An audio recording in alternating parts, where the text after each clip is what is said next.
কি অবস্থা সবার?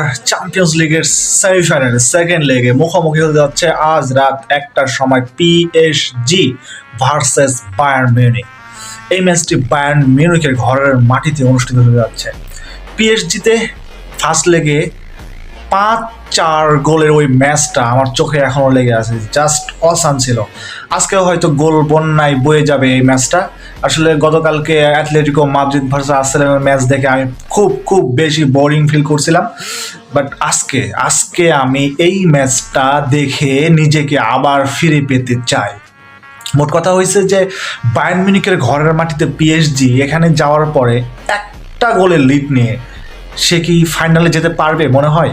পিএসজির কিন্তু এই চ্যাম্পিয়ন্স লিগ লাকটা খুবই ভালো ফেভার করে, কিন্তু বায়ার্ন মিউনিখ এই সিজনে যেইভাবে নিজেদেরকে দেখাইছে, পুরা লিগ অন বলেন, এইদিকে চ্যাম্পিয়ন্স লিগে বলেন, সব মিলায় বায়ার্ন মিউনিখ জাস্ট আগুন হয়ে আছে ব্রো।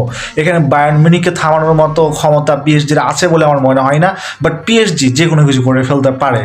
কিন্তু আমার প্রেডিকশন হচ্ছে এই ম্যাচে বায়ার্ন একটা ভালো ডিস্টেন্সে গোল ক্যারি করে তারা এই ম্যাচটা উইন হবে এবং চ্যাম্পিয়ন্স লিগের ফাইনাল তারা খেলবে, আর্সেনালের মুখোমুখি হবে। মোট কথা হয়েছে এই ম্যাচটা ভাই চ্যাম্পিয়ন্স লিগের অঘোষিত একটা ফাইনাল আমার মনে হয়, কারণ এই ম্যাচটার মধ্যে আমার মনে হয় যে চ্যাম্পিয়ন্স লিগের ফাইনালে আর্সেনাল ভার্সেস যেই হোক, পিএসজি ভার্সেস বায়ার্ন মিউনিখ যেই হোক না কারণ, সেই ম্যাচের তুলনায় আজকের এই ম্যাচটা আরও বেশি উত্তেজনাপূর্ণ হবে বলে আমার মনে হচ্ছে।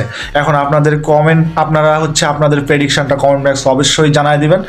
আমার প্রেডিকশন হচ্ছে এই ম্যাচটা বায়ার্ন মিউনিখ তার ঘরের মাটিতে জিতবে এবং তারা ফাইনাল খেলবে। Thank you.